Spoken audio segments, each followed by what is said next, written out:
Hey guys, welcome to Fun Facts Friday. Just doing a little pool time, and I'm going to give you guys the updates by the pool. So here we go. A lot of people are wondering about the housing market, what's going on. Is this a good time to buy or sell? Because seemingly it just doesn't seem like it is, right? Because everything's at a standstill. Well, that's if you don't live in San Diego. Okay, so let's talk about COVID-19 and how it has affected the housing industry and what we could potentially see for the future in the housing market. So there's a lot of speculation that COVID-19 has just messed up the real estate world and it's not a good time to buy or sell because we need to wait and see what happens because potentially houses pricing could go down. I say to that, let's look at the stats because it's different everywhere. I want to start off with looking at the desert. And by that I mean Riverside County, which is Palm Desert, Palm Springs, La Quinta, Rancho Mirage, Hot Springs, Indian Wells, and so forth. Okay, the desert. Okay, so if we look back 12 months, the changes in the median prices, the changes in the median price of detached homes by the city in April shows a range from a positive 15% for Desert Hot Springs to a negative 19% for Indian Wells. 6 cities in the desert show positive year-over-year gains, while 3 cities, La Quinta, Rancho Mirage, and Indian Wells, are negative. Palm Springs, however, continues to be the strongest in the city, which no wonder, it's Palm Springs.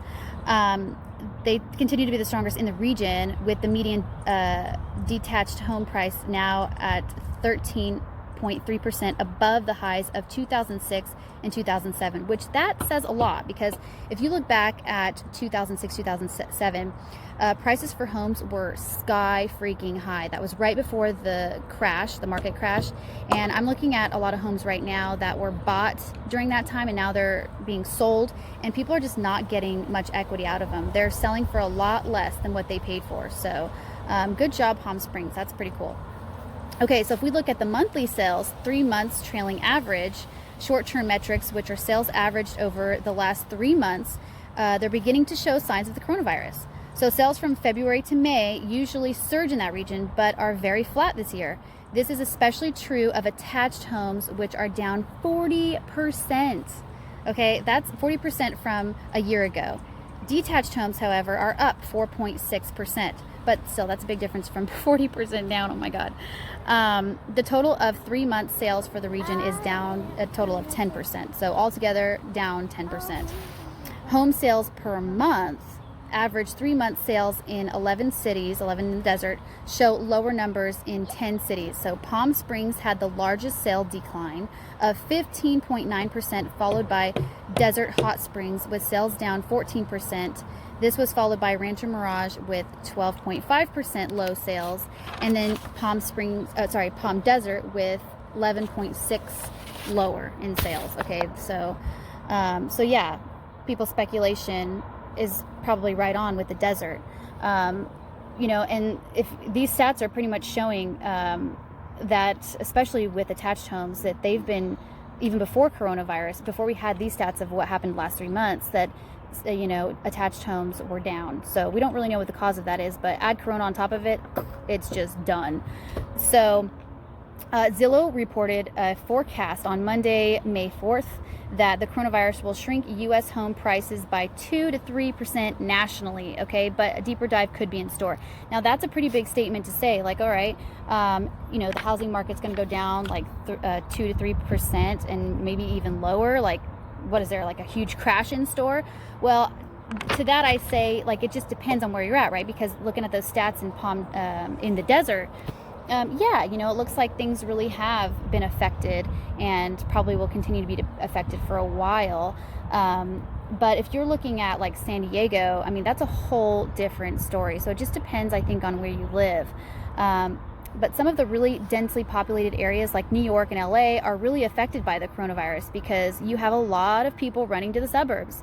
This is the type of behavior that really could affect numbers because if people from high-priced metropolitan areas decide to run to the suburbs, which they absolutely are, but if this continues to happen, then it really could affect prices absolutely, because it's just a lot of those homes that's like, selling, leaving those high-priced homes is like selling 1,000 of those homes in a place like Missouri.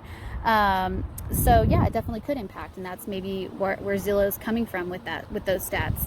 But we could see, but the question is, could we see that 2 to 3% in a place like San Diego? I don't think so, because the only thing that comes to mind when I think of San Diego, if I could reference a song, it would be "The Market's on Fire." Literally, it's like, this shit's hot down here. Because, you know, we have a moratorium on construction ever since the coronavirus hit. And what does that do? Honestly, it just drives prices up even further, because we don't have a big inventory as it is. But now if you just stop all construction and then you just have buyers, like serious buyers out there looking, they just have to look at the inventory we do have on hand. And what that's going to do is just drive prices up, because it's more competition. We haven't seen any declines here in San Diego. As a matter of fact, it's just been business as usual here. So I really don't think that, you know, you're going to see too much change in San Diego. But hey, if there is, I'll let you know. So so more impacts COVID-19 on real estate showing. They show over the past week, showings increased 33% and home purchases increased 12%. Home showings are up 61% since their lowest point on March 28th, and only down 35% in total from May 2019. So so you look at those stats and you think, wow, you know, everything seems to be just business as usual. Everything is up on the up with the real estate market, because all of these stats seem to be pretty amazing, right? Like 61%, you know, like 33% increase in purchases and showings. I mean, but you know, that's all like relative to where, you know, you live and stuff. And you think about it with the stats I was talking about, with all of these metropolitan areas, these highly dense communities where these people are running from you know, metropolitan area to the suburbs. That actually is probably what these numbers reflect. They're probably reflecting all of these people going to the suburbs and looking at homes and buying homes. But the thing is they're probably not for as much as they cost, you know, in places like LA, New York. So, you know, the numbers could be really skewed in that way, and you have to keep that in mind when you're thinking about that. So another potential forecast is China sees a number of real estate transactions increase considerably. Now, ever since their pandemic kind of simmered down a little bit, they are calling it a bona fide explosion. So, hey, you never know. Maybe that is a telltale sign of what's to come for us. I don't know. Every region is different. As I just pointed out, you know, the desert is pretty close to San Diego. That's like a 2-hour drive, depending on how slow or fast you go or which way you take. But yeah, it's pretty close to San Diego, and look at the huge difference. You know, San Diego's just fine and the desert seems to be suffering. So yeah, it just depends. But this is what I have for you guys. I hope you enjoyed these stats, and I hope you are more educated on what's going on. If you have any questions or comments, please DM me or comment below. I'd love to hear from you guys, and I hope you're staying safe. Everything's opening up here in San Diego anyways. That we have our beaches opening up and retail stores. So yeah, just stay safe and look forward to the next time. Bye.